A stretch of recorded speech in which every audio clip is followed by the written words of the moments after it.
Bonjour, mon nom est Claude Vachon. Aujourd'hui, j'aimerais partager avec vous dans le livre des Actes des Apôtres, chapitre 3, versets 11 à 26, la foi en son nom. Il se passe une histoire extraordinaire. Pierre et Jean vont au temple, c'est suite à la résurrection de Jésus. Ils continuent à fréquenter le temple et puis à partager la parole de Dieu. Et là, il y a quelqu'un qui est malade, qui est un boiteux, qui est infirme et qui est là à tous les jours ou presque pour les offrandes, pour recevoir des dons, pour le soutenir. Et donc, Pierre et Jean arrivent et il va tendre son verre, hein, comme à Montréal. Là. Il va tendre son verre là, de Tim Hortons là, pour avoir des sous, pour être capable de subvenir à ses propres besoins. Et Pierre et Jean vont le regarder, le fixer, puis lui dire, on n'a pas d'argent, on n'a pas d'or, mais ce qu'on a, on va te le donner au nom de Jésus. Lève-toi et marche. Et cet homme a reçu la guérison instantanée, une guérison complète. La puissance de Dieu qui s'est manifestée. Et là, il y a une réaction. Alors lui, évidemment, il est content, il est heureux, il se lève, il saute, il danse, il chante. Puis là, les gens le connaissent parce qu'il est là depuis des années probablement. Et donc, là, les gens sont surpris de le voir comme ça. Et la Bible dit même qu'il gardait ses mains dans les mains des apôtres. Puis là, il était content, puis il festoyait. Puis là, les gens regardent Pierre et Jean. Et c'est cette histoire que j'aimerais vous raconter. Qu'est-ce que Pierre va répondre à cette foule qui est là, présente devant ce miracle? Au verset 11, il est dit, « Comme le boiteux qui avait été guéri ne quittait pas Pierre et Jean, tout le peuple étonné accourut vers eux au portique dit de Salomon. » Parce que les miracles, ça attire. Hein? Alors là, la foule est attirée. C'est comme un aimant, ça. Là. Pierre et Jean sont là. Le boiteux est là avec eux. Il n'est plus un boiteux. Et il s'accroche, même certains textes originaux vont dire qu'il s'accrochait aux apôtres, à force qu'il était content et heureux. Il ne voulait pas les quitter. et donc, dans cette joie extrême, la foule est fascinée par ce qui vient de se passer et ils vont s'approcher de Pierre. Pierre, voyant cela, dit au peuple, « Hommes israélites », parce qu'il parle à des Juifs, il ne faut pas oublier qu'on nous sommes dans un contexte, nous sommes à Jérusalem, donc les gens qui sont là, ce sont des Juifs, des gens qui sont pieux, ils sont au temple. Donc, ils ont la foi dans le Dieu d'Israël. D'ailleurs, Pierre va le dire, « Pourquoi vous étonnez-vous de cela? Pourquoi avez-vous les regards fixés sur nous, comme si c'était par notre propre puissance ou par notre piété que nous eussions fait marcher cet homme? » Pierre n'est pas un magicien. Il n'est pas non plus un guérisseur, comme on dit souvent. Et là, les gens regardent Pierre comme si cette force venait de lui, que c'était quelqu'un de puissant dans sa propre personne. Et Pierre, il se connaît, là. Hein? Il sait qu'il est sauvé par pure grâce, que le Seigneur l'a ramené hein, suite à sa trahison. Et pas sa trahison, mais le fait qu'il a renié son reniement. Et Jésus l'a ramené. Donc, Pierre, il est humble. Et il est conscient qu'il n'est qu'un être humain, qu'un homme. Et là, les gens sont fascinés. Ils le regardent puis ils disent, là, vous nous regardez comme si cette puissance venait de nous. Ou si c'est parce qu'on était saints, qu'on était pieux, qu'on était mieux que les autres. Le Dieu d'Abraham, d'Isaac et de Jacob, le Dieu de nos pères, a glorifié son Fils Jésus, que vous avez livré et renié devant Pilate, qui était d'avis qu'on le relâchât. Dieu a glorifié Jésus, puis il va l'expliquer, là, ça ne sera pas long. Qu'est-ce qu'il veut dire par ça, qu'il a glorifié son Fils, qu'il a glorifié Jésus? Et c'est intéressant aussi de dire, Pilate, lui, il voulait le relâcher. Lui, là, il ne voyait rien en lui de condamnable. Il est en train de leur dire, vous, là, vous êtes pire que Pilate. Pilate, qui est quelqu'un qui travaille au niveau de la politique, qui n'est pas un homme religieux plus qu'il faut, ce n'est pas un croyant, et pourtant voulait protéger Jésus de la fausse condamnation. Mais vous l'avez livré, vous l'avez rejeté, vous l'avez renié. Vous avez renié le saint et le juste. Et vous avez demandé qu'on vous accordait la grâce d'un meurtrier Ils ont choisi Barabbas à Jésus quand c'était le temps de choisir qui serait relâché. Au lieu de prendre Jésus qui était juste, qui était saint, qui avait démontré par sa vie ce qu'il était, son amour, sa miséricorde, sa grâce, sa puissance, son autorité. Tout cela a été rejeté. Puis il dit, vous avez plutôt choisi un meurtrier. Vous avez fait mourir le prince de la vie.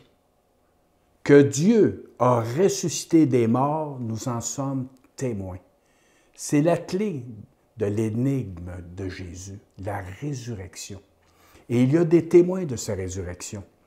Il dit, vous avez fait mourir le prince, le prince de la vie. Qu'est-ce qu'il veut dire par prince?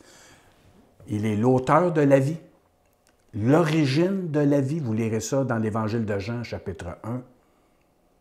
Il est l'initiateur de la vie, c'est lui qui est le créateur, il est le conducteur principal de la vie, c'est lui que vous devez suivre. Jésus a dit, « Je suis le chemin, la vérité et la vie. » Il est le capitaine, c'est lui qui conduit, c'est lui qui a cette capacité de conduire ma vie, comme un capitaine va conduire un bateau jusqu'au port, c'est lui qui est responsable du bateau, hein, et qui va suivre les étoiles, puis qui va emmener tout l'équipage et le bateau jusqu'au port.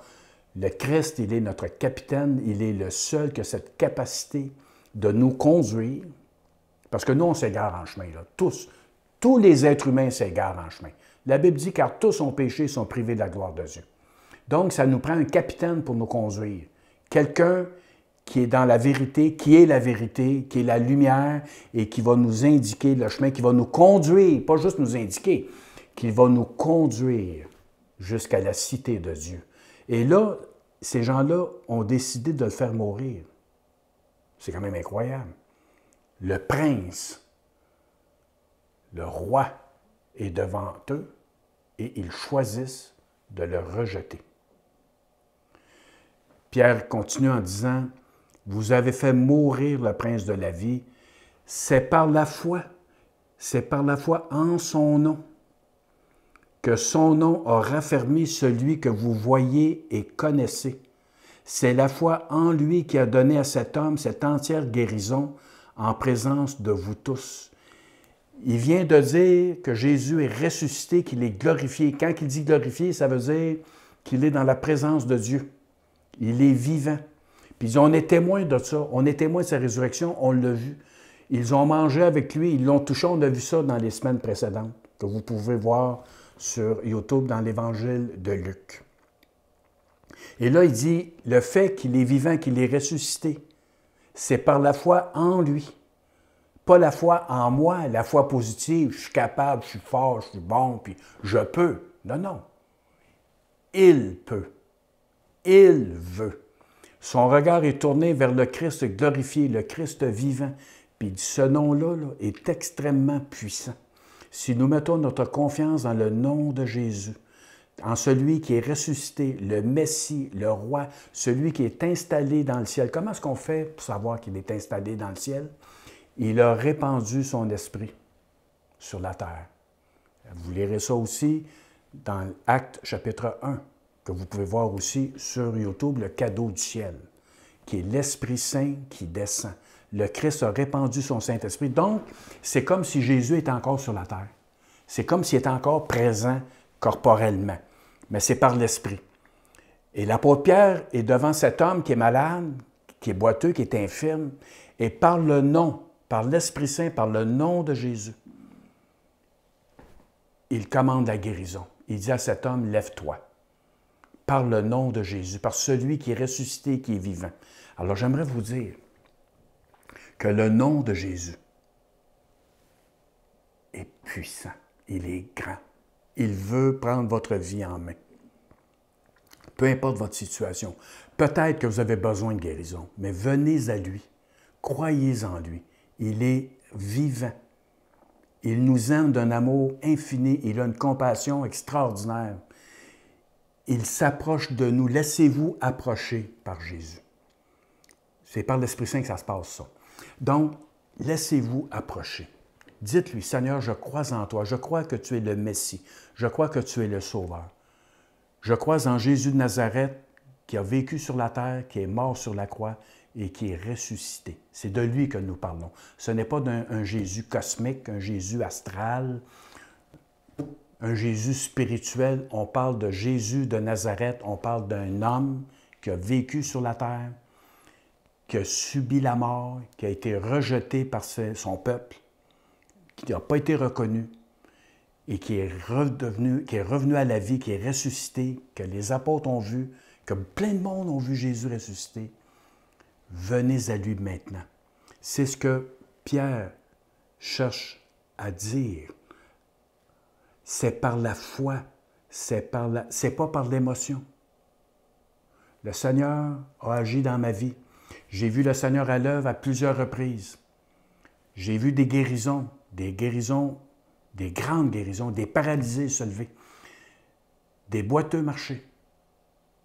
J'ai vu des choses extraordinaires, des gens qui avaient des maladies incurables, des blessures même incurables, comme des talons égrenés. Là. Bien, j'ai vu ça, moi, là, en l'espace de 5 minutes, là, que le Seigneur a guéri, que le Seigneur a rétabli complètement, parce que nous avons mis toute notre confiance, notre foi en Jésus et en Jésus seul. La confiance n'était pas en moi, même j'ai vu des guérisons que moi, je n'avais aucune confiance en moi. Je me sentais indigne, incapable, impuissant. Mais je savais que lui, il est puissant, que lui, il est grand. Alors c'est pour ça qu'il dit, c'est par la foi en son nom, que son nom, ou ça peut être aussi par son nom, que cet homme a été affermi. Celui que vous voyez, que vous connaissez, vous le voyez debout, c'est la foi en lui qui a donné à cet homme cette entière guérison en présence de vous tous. Et comme je vous dis, je l'ai vécu à plusieurs reprises. Puis des guérisons partielles, là, je n'ai pas vu ça dans la parole de Dieu. Là. Il y en a qui se promènent présentement là, sous une certaine bannière, puis que là, ils prient, puis là, c'est des guérisons comme graduelles. Bon, là, as-tu mal encore? Ah, OK, je vais continuer à prier. Puis là, c'est comme une guérison qui est en croissance. C'est pas ce que la parole de Dieu enseigne. Je n'ai pas vu ça de nulle part. À part de quand Jésus a guéri un aveugle, puis que là, l'aveugle disait « Je vois les hommes comme des arbres », et que là, Jésus lui a imposé les mains, puis sa vue, elle est devenue parfaite. Mais à part de ça, là, il n'y a rien d'autre. Là. Les guérisons sont là, elles sont complètes et permanentes aussi. Ce n'est pas temporaire sur une semaine puis 2 semaines. Donc, c'est important de réaliser que la foi, je la mets en qui? Je la mets en Pierre, en Jean. Je la mets dans certaines personnes, certains personnages qui ont de l'air saints, certains personnages qui ont de l'air charismatiques. Je mets ma foi en qui? Je mets ma foi dans le nom de Jésus. C'est le nom de Jésus qui est puissant. Quand je m'identifie au nom de Jésus, ce n'est pas une formule magique. Puis là, je prie au nom de Jésus. In the name of Jesus. C'est pas ça, là. La foi en son nom, ça veut dire que je suis son disciple, ça veut dire que je le suis. La foi en son nom, ça veut dire que j'ai adhéré à son nom, que je suis intégré à lui. Je crois en ce qu'il est, en ce qu'il a fait et en ce qu'il a dit. Je suis à lui totalement. Ce n'est pas une formule que je rajoute dans une prière ou puis que là, je pense puis que c'est magique. On ne fait pas de magie. Les chrétiens ne sont pas appelés à faire de la magie puis à essayer de faire de la magie. Être en lui, en son nom, donc je suis à son écoute. Je connais sa volonté. Les guérisons dont j'ai été témoin, le Seigneur le disait, je veux le guérir. Et tu imposes les mains, tu pries, et la personne, elle est guérie. La foi en son nom, tu es à son écoute. Alors, même si la personne qui m'écoute présentement, vous êtes malade, il y a quelque chose qui se passe dans vos vies, pendant que je vous parle, donnez votre vie au Christ, donnez-vous totalement à lui, devant sa volonté, puis demandez. Demandez, en son nom.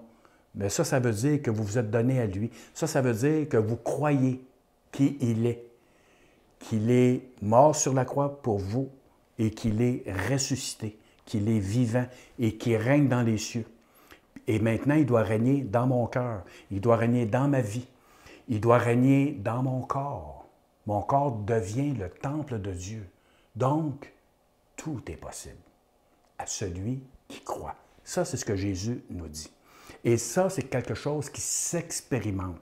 Et ça ne part pas des émotions. Ne cherchez surtout pas l'émotion. L'émotion va venir, mais ne cherchez pas l'émotion. Ah, je sens que... Faites pas ça. Qu'est-ce que Jésus a dit? Accrochez-vous à qu'est-ce que Jésus a dit. C'est pour ça que c'est important que vous ayez votre Nouveau Testament, puis que vous preniez le temps de lire les Évangiles pour apprendre à le connaître, apprendre à l'aimer, à vous approcher de lui et à ce que lui s'approche de vous. C'est quelque chose qui se vit. Je ne suis pas en train de vous parler d'un rêve, de quelque chose de bizarre, d'étrange. Je vous dis que c'est quelque chose que nous pouvons vivre. D'ailleurs, je vais vous donner d'autres clés, là. On va continuer ce que Pierre nous dit. « Et maintenant, frères, je sais que vous avez agi par ignorance ainsi que vos chefs. Mais Dieu a accompli de la sorte ce qu'il avait annoncé d'avance par la bouche de tous ses prophètes que son Christ devait souffrir. » Parce qu'eux, ils attendaient un Messie triomphant, qui était pour sortir les Romains de Jérusalem. Alors que toutes les prophéties de l'Ancien Testament parlaient du serviteur souffrant, d'un Messie qui était pour souffrir et pour mourir.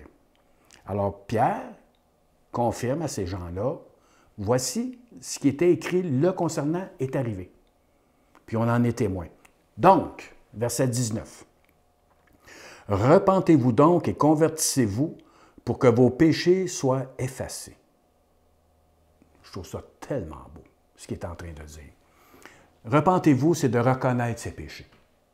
Reconnaître nos péchés, nos torts, nos erreurs, et s'en détourner. C'est pas juste les reconnaître, c'est pas juste un regret profond et un regret sincère comme certains nous disent.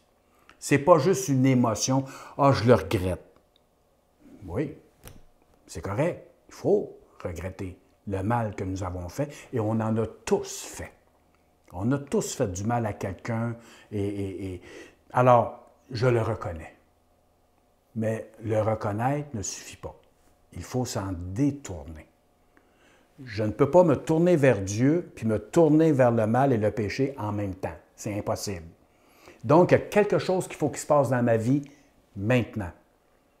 C'est-à-dire que ma vie, mes regards étaient tournés vers le mal, vers le péché. Me repentir, me convertir, c'est de changer de direction mon regard et de regarder vers Dieu, de regarder vers le Christ. C'est admettre ma désobéissance, ma folie, puis de renoncer au mal. Un chrétien, c'est quelqu'un, pour devenir chrétien, c'est de reconnaître, c'est d'admettre, mais aussi renoncer. Renoncer. Si je n'ai pas renoncé au mal, je suis dans le trouble, là. Je suis sur le mauvais chemin, là. Même des personnes qui se disent chrétiennes, qui n'ont pas renoncé au mal, sont sur un chemin extrêmement dangereux. Ça fait partie de la vie, ça, de la vie spirituelle, de la vie chrétienne, si nous voulons expérimenter l'effusion de l'Esprit. Il faut aller là. Quand il dit de se convertir, convertissez-vous, c'est de se tourner vers Dieu. Je change ma manière de penser, je convertis mes pensées. Je change ma manière de penser. Je pensais d'une manière, maintenant je pense d'une autre manière, d'une nouvelle manière, selon Dieu, selon sa parole.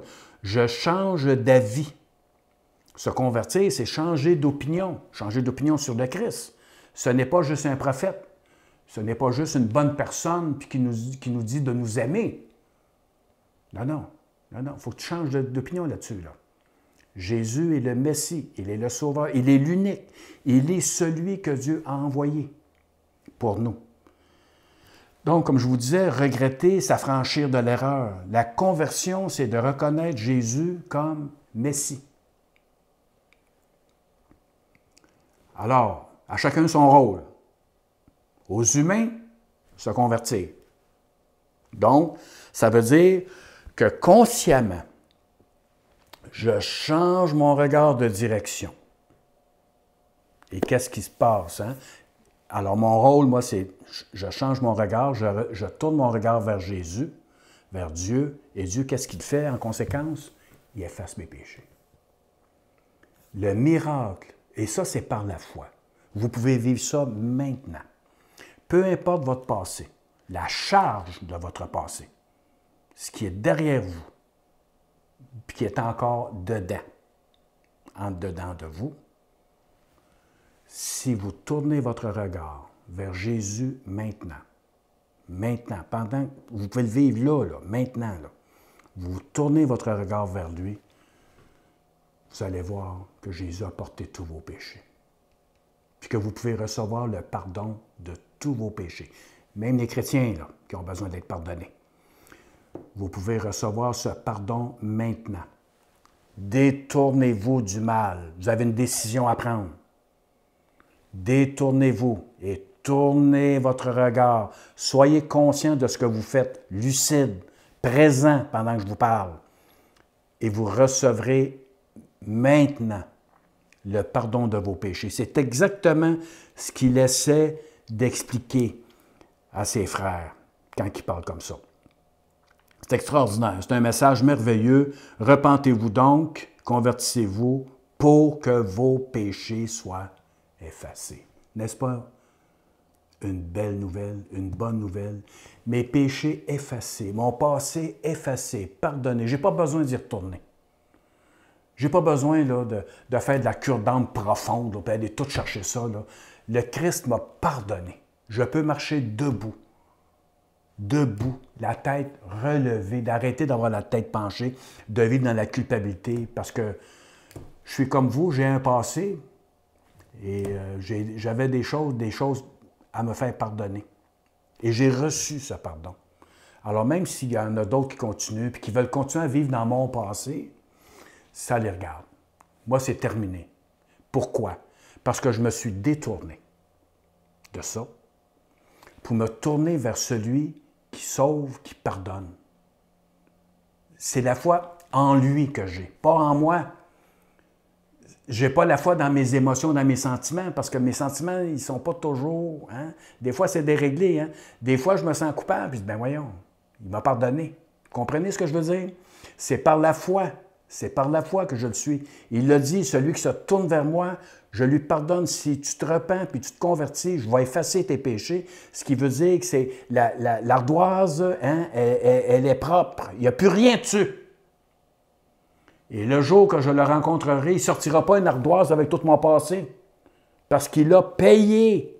Il a payé pour cela. C'est extraordinaire. Il dit ça va vous arriver afin que des temps de rafraîchissement viennent de la part du Seigneur et qu'il envoie celui qui vous a été destiné, Jésus-Christ. Le temps de rafraîchissement, c'est un air de renouvellement, de repos et de bonheur qui s'en vient. Le Seigneur est en train de nous préparer une vie extraordinaire. Le paradis, la cité de Dieu, c'est fantastique. Mais pour y avoir accès, il faut qu'il y ait eu la repentance et la conversion. Donc, si vous avez fait cela, le chemin est ouvert. Le chemin est ouvert. Ce temps de grâce, ce temps d'abondance s'en vient au nom de Jésus. C'est le nom de Jésus qui nous permet ça. Moïse a dit à nos pères, « Le Seigneur votre Dieu vous suscitera d'entre vos frères un prophète comme moi. Vous l'écouterez dans tout ce qu'il vous dira, et quiconque n'écoutera pas ce prophète sera exterminé du milieu du peuple. » C'est tout un avertissement, hein? Alors il faut croire en lui. Là. Il est le seul, il est l'unique. Il n'y a personne d'autre qui peut nous sauver. Tous les prophètes qui ont successivement parlé depuis Samuel ont aussi annoncé ce jour-là. Vous êtes les fils des prophètes, parce que là, il parle aux Juifs, là.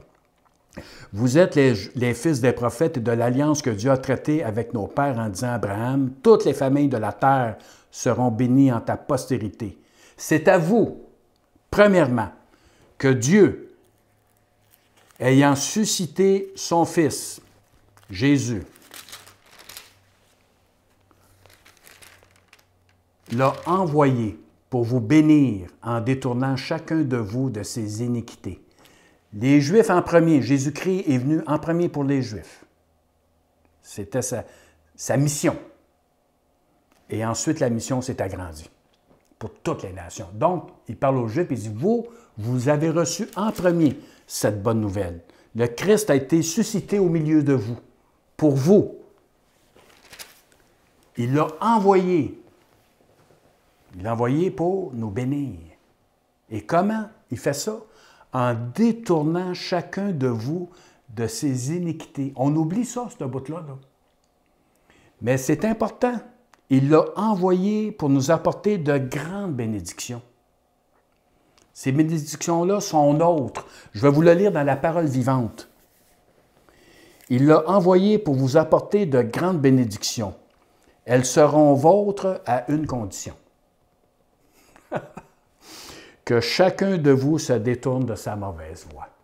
La bénédiction n'est pas dans la mauvaise voie puis dans le péché. Si tu vis dans le compromis, si tu vis dans le péché, puis c'est pas par les œuvres, là. Écoute-moi comme il faut, là. Le Christ est venu pour me détourner de ma mauvaise vie, de mes mauvaises voies.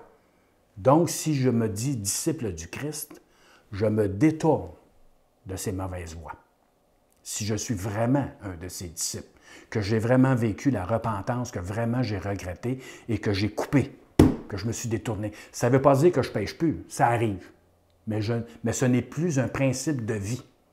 J'ai abandonné ma manière de vivre, ce qui est très différent. Être béni passe par la prise de conscience de l'erreur, de ma méchanceté, de mes méfaits. C'est-à-dire un comportement que Dieu désapprouve. Comment va ta vie? Comment va ta vie? Dieu a envoyé le Messie dans ce but que chacun de nous se détourne de ses méchancetés. Et le Saint-Esprit va venir en abondance, nous remplir, parce qu'on vient de créer une ouverture. Le péché n'est plus mon maître, il ne m'habite plus. Et la guérison devient possible à tous les niveaux. La foi dans le nom de Jésus nous guérit. En se détournant de nos péchés et en nous tournant vers Dieu au nom de Jésus, toujours en son nom et non pas en mon nom, nous recevons le pardon de nos péchés. Il est le Sauveur, il est le Messie. Dieu l'a ressuscité. Nous en sommes témoins, nous dit Pierre. Que vous puissiez vivre un temps de rafraîchissement maintenant. Que vous vous tourniez maintenant au nom de Jésus. Que vous mettiez votre foi en lui. Et que vous receviez le cadeau du ciel maintenant. Le pardon de vos péchés, la vie éternelle, le salut et la guérison que vous attendez. Il va vous la donner. Je remets mes auditeurs devant le trône de ta grâce et que ta parole touche et que les personnes qui entendent soient transformées, pardonnées complètement de leurs péchés, soulagées, délivrées, guéries. C'est dans le nom de Jésus. J'ai mis toute ma foi et ma confiance en lui et en lui seul. Que tu bénisses abondamment, Seigneur Dieu. Amen. Alors, soyez bénis, chers amis. Vous pouvez nous suivre sur l'essentiel avec un C.ca. À la prochaine.